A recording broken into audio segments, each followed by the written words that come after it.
turabaramukije mwese muriko muradukurikira tunabashimira cyane ukuntu mwama muriko murakurikira bino biganiro muri kumwe na Madame Triphonie NTIRAMPEBA tugiye kwigira hamwe tuganire ku nsanganyamatsiko ivuga ngo uko umuryango wokiza isi ya none yononekaye.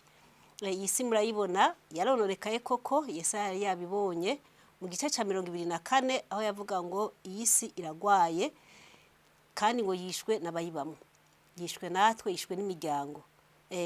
Hanyuma muri Yesaya 2:6 naho aravuga ngo abantu baragwaye uhereye mu bworo bw'ikirenge ngo nta hazima hariho.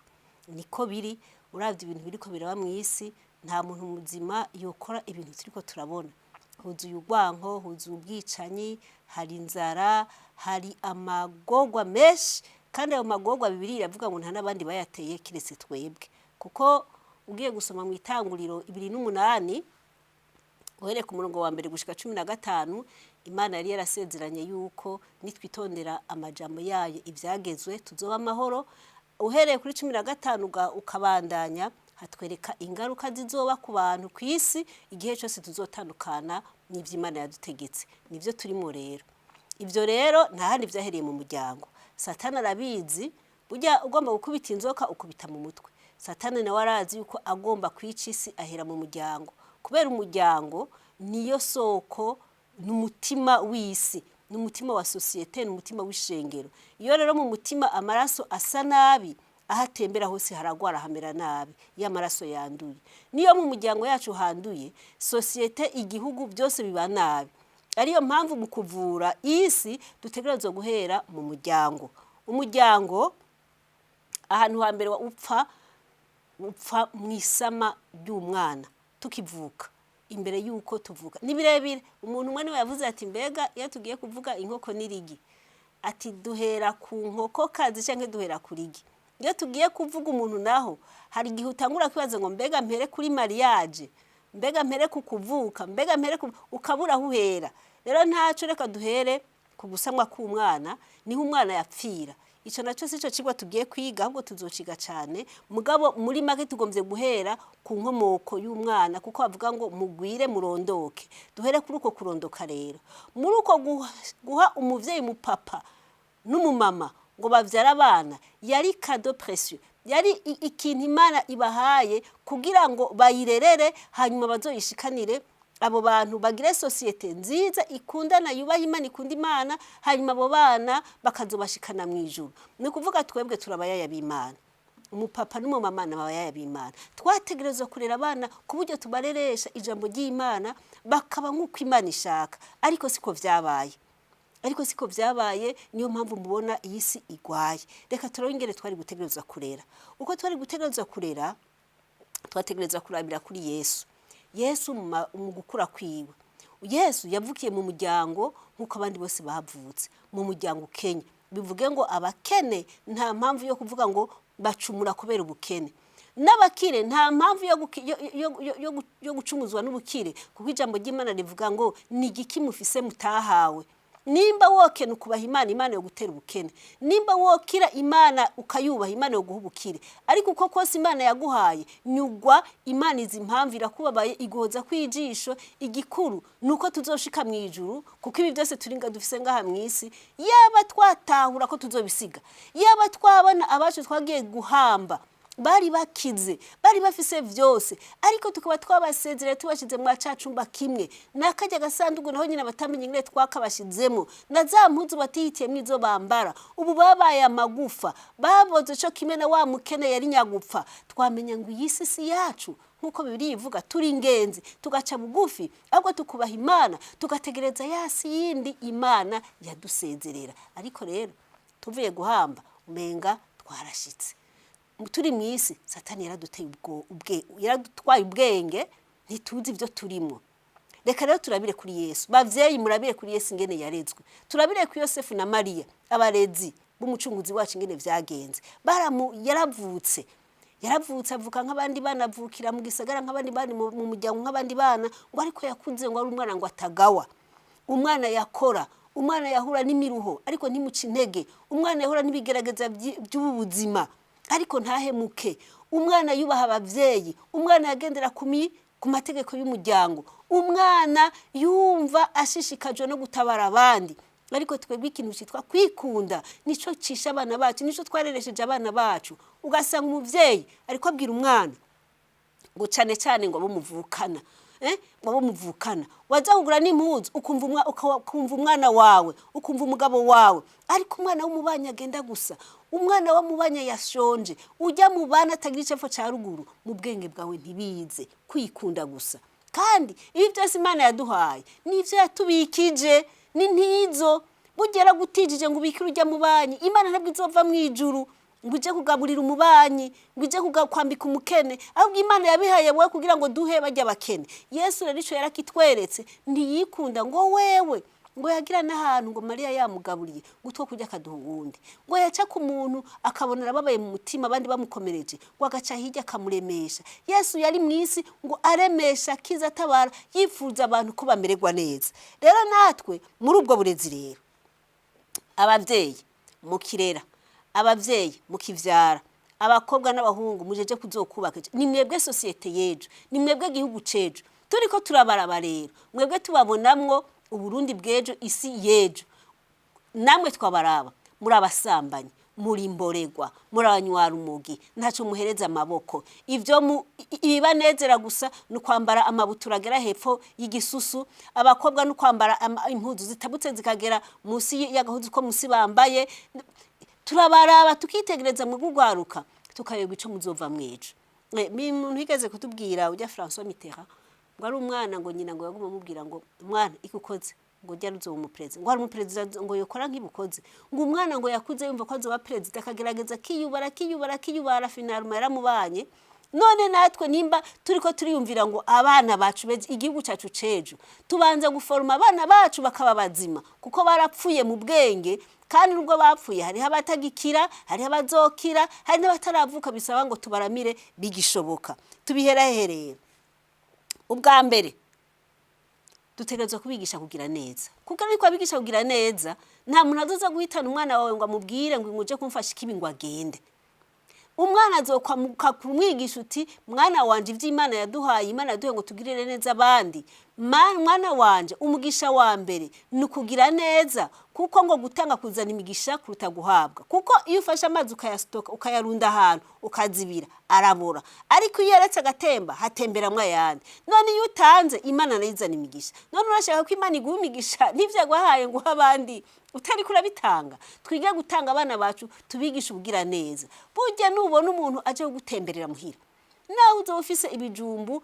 bimaze kugira kamoto dufate kumbura ujya muntu ntuzurabe ngo yambaye costume ntuzurabe ngo yambaye gute hari gihaza mwajya amasaha yo gufungura avuga ati wosanga basari n'ikijumbu kihari nkarenza kwa amazi nkagarura umutima umugaburu uko turi kubera ikina n'uwo muntu Imana yarizi yuko ufise agasahane kamwe ariko Imana ikamuzana iwawe mu masaha yo kurya Imana yari gushize ku gipimo mugaburire kuko nubwo ubimwima inyuma y'amasaha 6 bijana hahandi kandi wahemutse ngo umuntu ngo aheza guhemukanga ibigori bikera none nawe ntugahemukishwe n'inda ntugahemukishwe n'ibiriko biragenda abana bacu rero tubamenyereze kwakira abashitsi tubamenyereze gutanga tubamenyereze kuraba abandi tubamenyereze kutagira ikintu cyo kwikunda Ica kabiri igisha abana bacu mubabwire ngo ni mwebwe gihugu cejo mbega mwana ukuri kumeze wowe urabona uzoshobora gutwara igihugu wowe urabona uzoshobora gutwara ministere wowe urabona uzoshobora kuba umuganga urabona uzoshobora kuba umuvyeyi muzima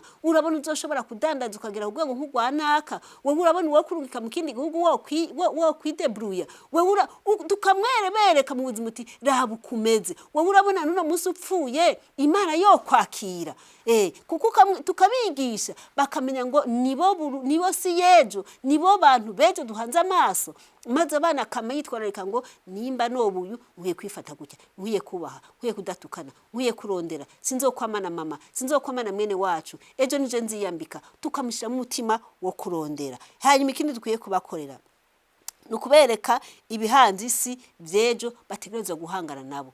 Nta kuntu budusigaye dusanga abana ugasanga umuhungu afise imyaka 24 ukimugurira ikamba mbiri ukimugurira ikareso ugasanga umwana ageze kurongorwa ntazi no koza isahani nta kintazi abana ugasanga nabana nubwo wopfa bo babamaye bobo ntibashobora kwideburuya witwaje ngo nukuvise uburyo ngo abakozi nibakore ngo umwana we ntiyokora uri kurica umwana nta uhigwa nka nyina nta uhigwa nka se ejo ntuzi bizobamo uno munsi muri kumwe ejo ntimuzoba muri kumwe menyereza umwana gukora menyereza umwana kwidebruya menyereza umwana kurondera menyereza umwana kugera menyereza umwana ikintu cyose gishobora guhanga isi mwereke yuko ikibi ntacyo kirico mwigishe guharira mwigishe kubona umuntu wese nk'umugenzi mwigishe kutagira amacakubiri mu bantu ivyo bizomutuma abo umuntu muzima n'Imana ikorabe nk'umuvyeyi nezegwe iguha umugisha.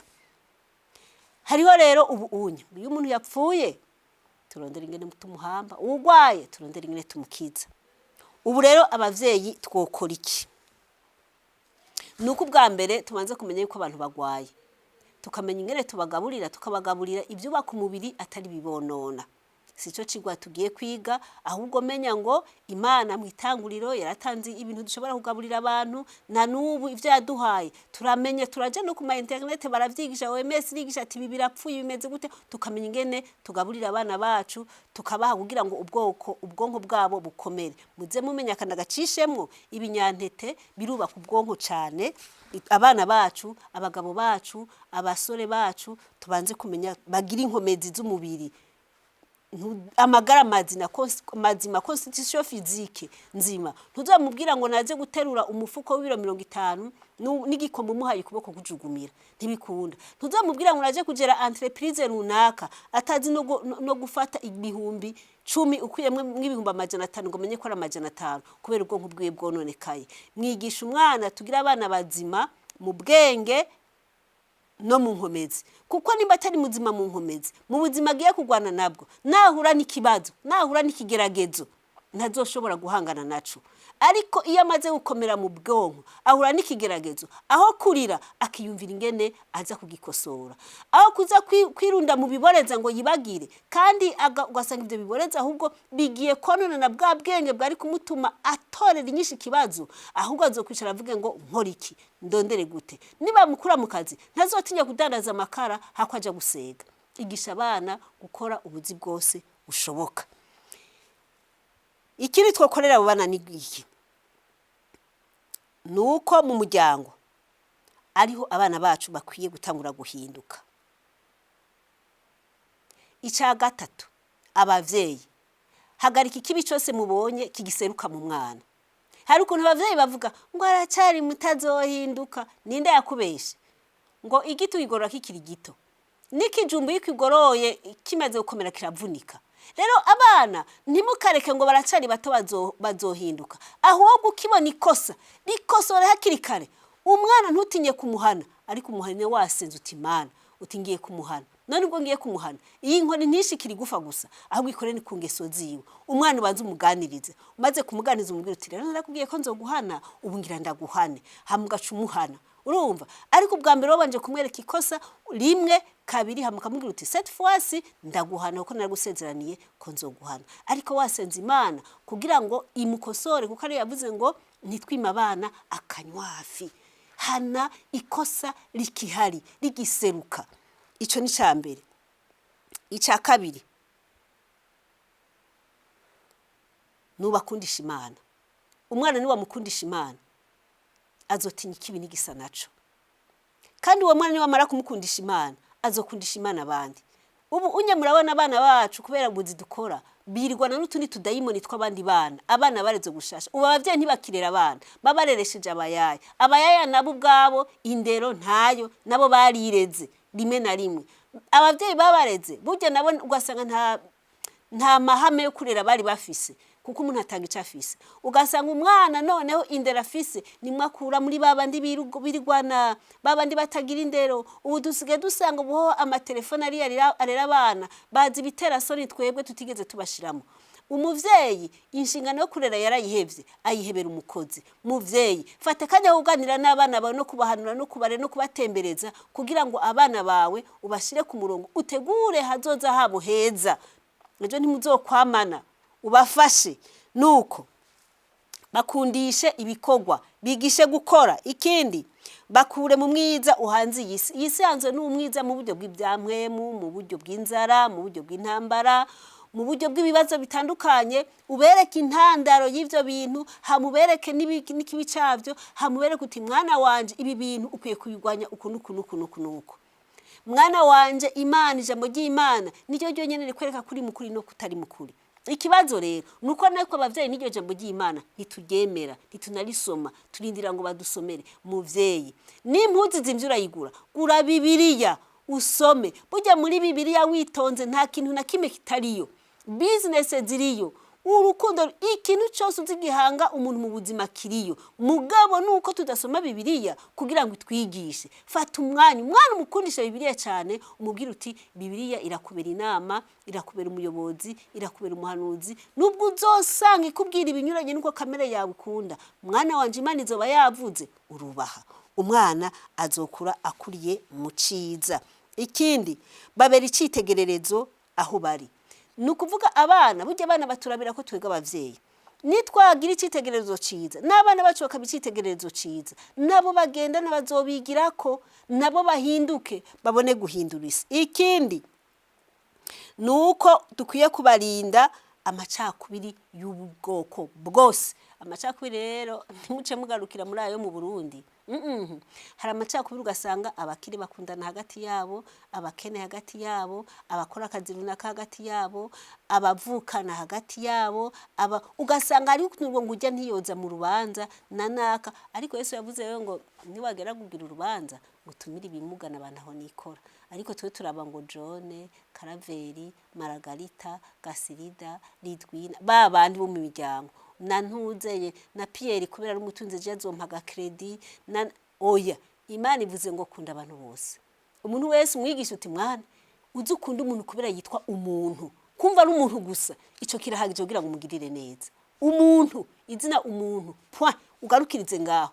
Ibisigaye amazina twitwa na ya Satani, no Satani yatwise. Satani yaratwise amazina, yarakwisa umuhutu, arakwita umututsi, arakwita umufaransa, arakwita umuzungu, arakwitirira igihugu. Byari namye nibaza nimbega nk'ubu woca agafata Kenya n'Ubuganda akabigira igihugu kimwe agaca bita ikindi gihugu. Boguma bavuga ngo nabagana n'abakenya boca bitwa iryo zina. Umuntu ugasanga uramwanka umuhora izina ry'igihugu cyawe. Ugasanga uramwanka ngo nukubera rwo kwa Karaveri. Ugasanga uramwanka bivanye n'amacakubiri Satani yazanye mu miryango. Ujya n'umuhutu nta ciza n'umugirira, ujya n'umututsi nta ciza n'umugirira, ujya n'umutwa nta ciza n'umugirira, ujya nuwo kwa data wacu nta ciza n'umugirira, uriya nuwo kwa marume, uriya nuwo kwa n'umukobwa n'umwana wa mushikanje nta mushikanje atorana kwa data. Ugasanga harimo ubucokocoko bumeze nk'amashami y'umwembe. Amashami y'umwembe ni menshi ariko yose yonka igitsina kimwe, ariyo kiriya giti ashamikiyeko. Natwe igitsina cyacu ni Adamu. Mpuzu rumaze kuza dukomoka kuri Nowa. Nowa yavyaye Shemu, Hamu na Yafeti. Twese nibo dukomokako. Ico duhuriye ko twitwa abantu.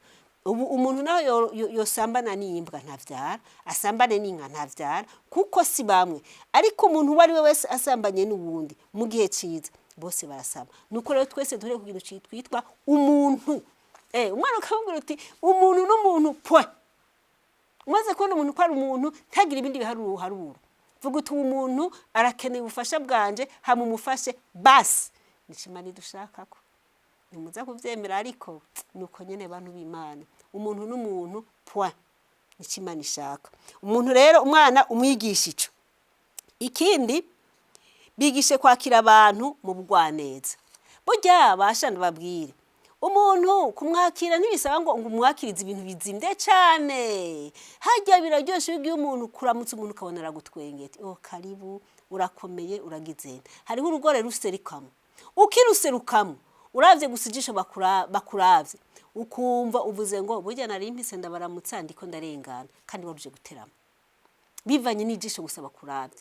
bivanye nuko bakwakira. None rero ukuntu umutima w'urukundo w'ubugwa neza naho umuntu atokuzimana ikintu na kimwe akakwakira neza agutwenge akunezerewe arakuganirira bikagenda neza. Hari n'igihe umuntu aje kukunga umugira inama bivanye nuko muravye nabi, bivanye nuko mwakiranye gasuzuguro, bivanye nuko umenga aje gusaba indaro ukamwakira nabi kagahinda kagasubirana inyuma. Kandi Imana yari imuzanye wawe ngo mugire inama, kuko Imana yaduhaye impano zitandukanye, ingabire zitandukanye, ubwenge butandukanye. Hari igihe rero Imana induka ikiwawe hajya vyagoranye ngufashe, ariko iyo nje ukandaba nabi casubira inyuma ntavuze nkagutinya. Urumva niyo mpamvu ngo abana bacu dukwiye kubigisha umutima w'ubugwa neza wo kwakira neza abantu. Ikindi iwacu tuwagira ahantu h'ubuhungiro. Hariho abana batagize amahirwe yo kuronka abavyeyi bashobora kubareresha ijambo ry'Imana, bakenye bashobora kubakirana neza, bashitse bamayibobo bamerewe nabi. Iwacu ni haba ahantu dutumira abo bana bakaza tukabaganiriza, tukabagaburira, tukabaha impanuro. Niyaza tukamugaburira tukamuganiriza neza, uwo mwana tuzomugira umugenzi, duce tumugira umugenzi wa Yesu, maze ibintu bizogende neza. Iwacu ni habe rero ubuhungiro abantu bose bitabarizamo. Inshuti z'umuryango, reka ndabashimire ko mwatwumvirije, ariko mumenye iyi si tuyicamwo rimwe gusa, rimwe rizima. Ubwo tuyicamwo rimwe rero mureke dukore ibintu, dukore ivyiza aho tugeze, tubikore gushika kuri perfection. Imwe Imana reka avuga uti nukuri naco ntacu utakoze, ariko twirinde ikibi cyose muri iryo rimwe duca mwisi, tuyicemo hamwe dusiga trace mwisi hamwe, naho tuzosika bazovuga bati haciye naka yakoze ibi, n'inzoka yiciye irasiga trace. None bobo kugiye gupfa, kugiye kuva mwisi, nigiki bazokwibukirako? Bazokwibukira ku ciza canke bazokwibukira ku bibi? Imana iturinde ko bazotwibukira ku bibi, ahubwo abantu bazotwibukire ku vyiza. None rero dufashe abantu bose bagira ingufu zo kurondera amahoro, umutekano, ibintu mwisimere neza, ahubwo tubafashe mu miryango. Wowe ni wagira neza mu muryango wowe hagakira, ni wanje hagakira, n'undi hagakira, tukaba bamwe, tukabyumva kumwe, tukababagira neza, isi yose izokira. Imana iduhe gukiza isi twisunze ukwimanisha kubugira neza bwayo n'urukundo rwayo mu izina rya Yesu.